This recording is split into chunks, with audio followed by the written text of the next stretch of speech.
It was 2016, towards the end of the year. Um, and that still feels like just the other day. Um, well, I was returning to Australia after living in China for 2.5 years. As I boarded that plane, I had absolutely no idea what my future would hold. Because of the way in which my ex-husband had ended our marriage, I was returning to Australia with literally nothing, materially speaking, except what was in my suitcase. I had no house, no car, no job, nothing in the bank, and no income. I did have a lot of non-material wealth, though, in the form of education and experience, and most importantly, a loving family. And I knew there was never any chance that my siblings would have allowed me to starve. So things could have been a lot worse. And I know that for many people in Australia, things are a lot worse right now. I feel for the many, many middle-aged women in Australia experiencing homelessness right now, because I know how easily I could have been one of them. I felt a lot like Abraham, called to leave behind everything he had known and to set out on a journey toward a place he couldn't identify and a future he could not imagine. And I didn't have a personal visit from God with a specific promise of blessing, but I did have ancient words from Jesus. I am with you always, even to the end of the world. I believed those words, though I was pretty much destitute and terribly frightened of what the future might hold. I knew I would never be abandoned. At least most of the time I believed that. I arrived in Sydney just in time for a nephew's wedding. So my whole plan for the future consisted of going to the wedding.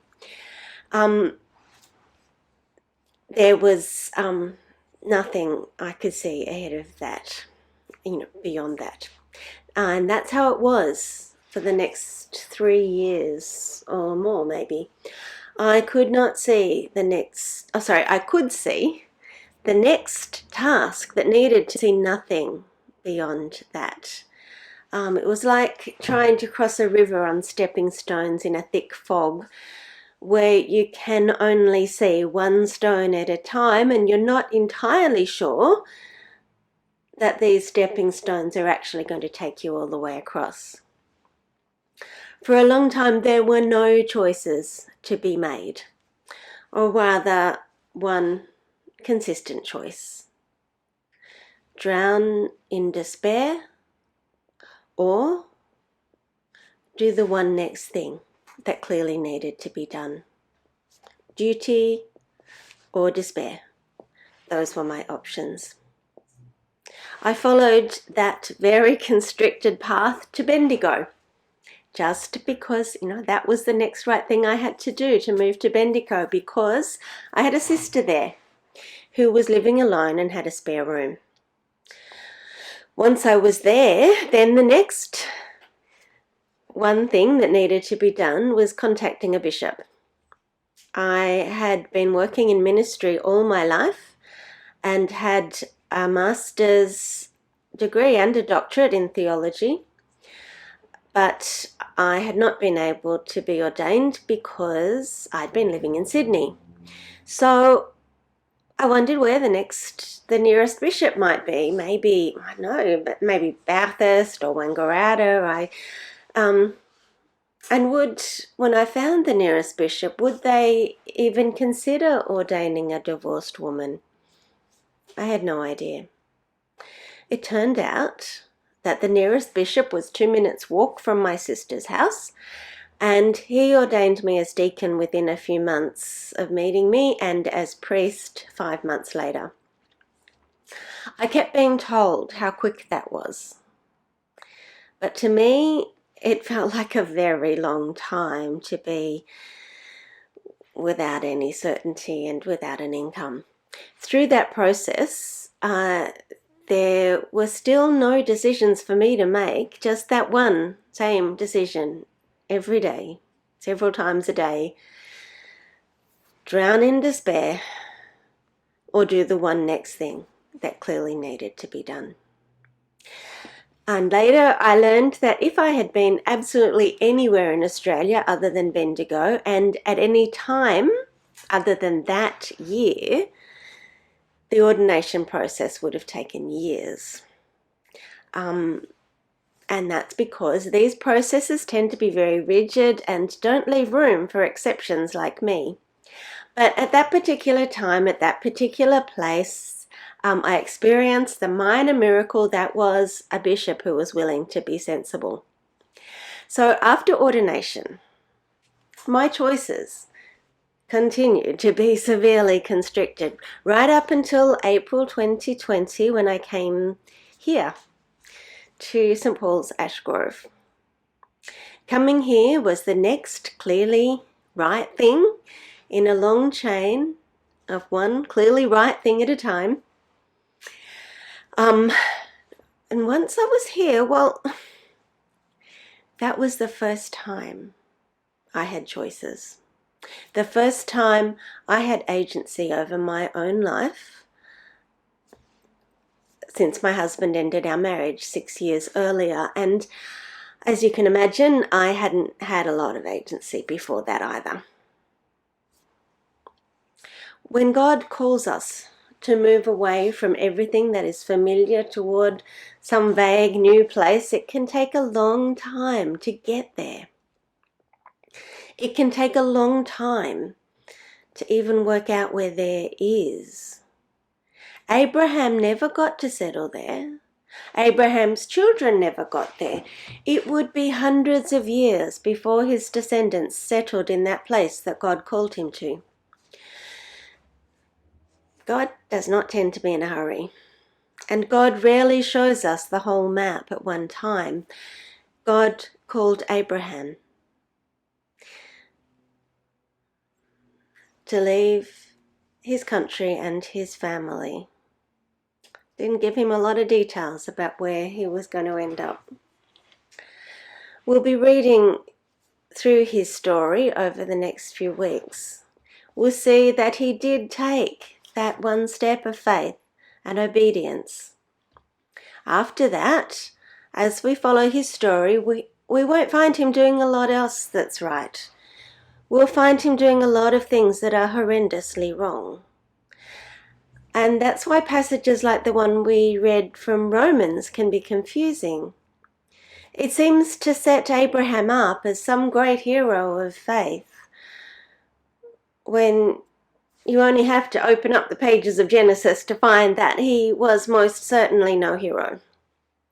But if you look more closely, you see that Paul is insisting that Abraham was not declared righteous because he consistently did right things. His point is that Abraham did not keep the law. Now part of Paul's argument is that the 10 Commandments had not been given yet, so Abraham could not have kept them. But Abraham did not even obey the laws he did have. He did not even obey the laws of common decency. He was not a good person. And that's the point. He was not declared righteous because he was a great guy. He was declared righteous because God called him to take one step on a multi-generational journey. And he took that one step. And God said, yay, that's what I want, just go. If there's one right thing you can see that needs to be done, just do it. And God would cheer. God is easily pleased. Sometimes it can be hard to see those right things when life is easy and comfortable. I think that's why God called Abraham to leave all of that behind. It's not because suffering is good in itself. I will never say that. But it can point us to Jesus, like it did with the people we meet in the Gospel reading. 3 people. One of them is a wealthy man who had been excluded from the life of his community because he had chosen to make money out of exploiting his community. His exclusion made him desperate. So when Jesus offered him a chance of really belonging, he was ready to leave his money behind and follow Jesus. One of them was a woman who had lived 12 years in severe physical, social, emotional, and spiritual distress. That distress made her desperate and brought her to Jesus, where she found healing. Who was experiencing a sudden crisis in his family. That crisis made that proud man desperate enough to beg from the only one who could help him. I don't recommend suffering or poverty, but desperation can be clarifying. When you've got nothing to distract you. When life stops presenting you with a whole smorgasbord of options, you start to see that one right thing that needs to be done. You can drown in despair, or you can do that one thing. And maybe after doing it, you'll see the next right thing.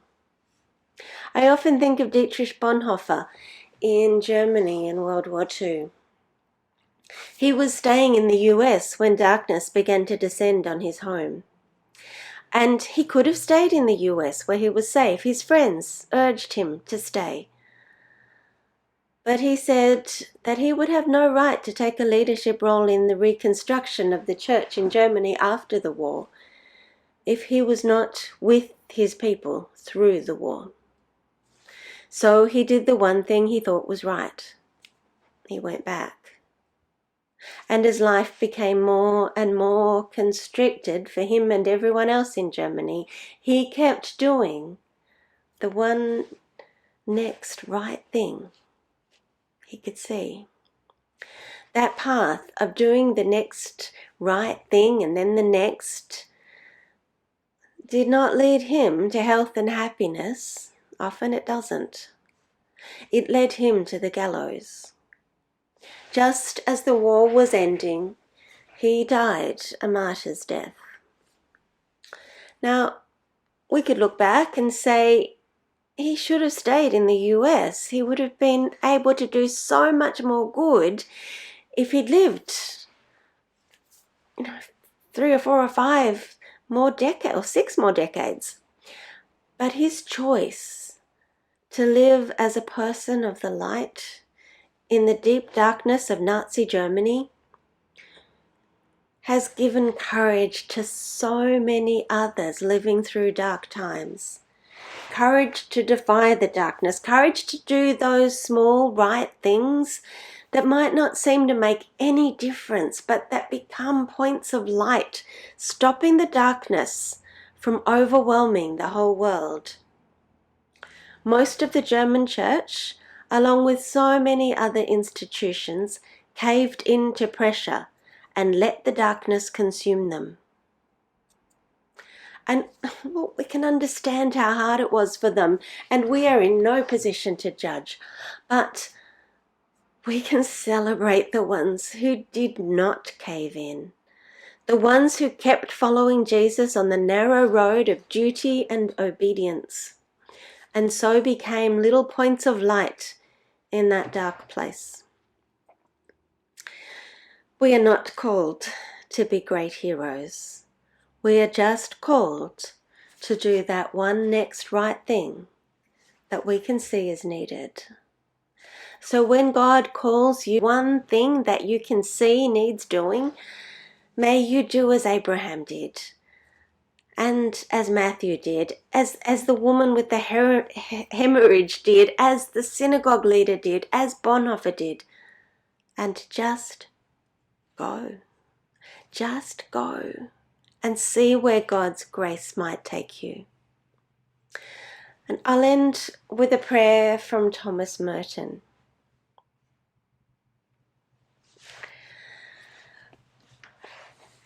I'm reading it from the screen, so I will keep my eyes open and looking up. But if you would like, if it's your practice to close your eyes and look down when you're praying, then you go right ahead.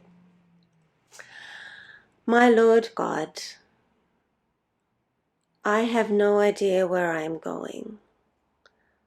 I do not see the road ahead of me. I cannot know for certain where it will end. Nor do I really know myself, and the fact that I think I'm following your will does not mean that I am actually doing so. But I believe that the desire to please you does in fact please you. And I hope I have that desire in all that I am doing. I hope that I will never do anything apart from that desire. And I know that if I do this, you will lead me by the right road, though I may know nothing about it. Therefore, I will trust you always, though I may seem to be lost in the shadow of death. I will not fear, for you are ever with me, and you will never leave me to face my perils alone. Amen.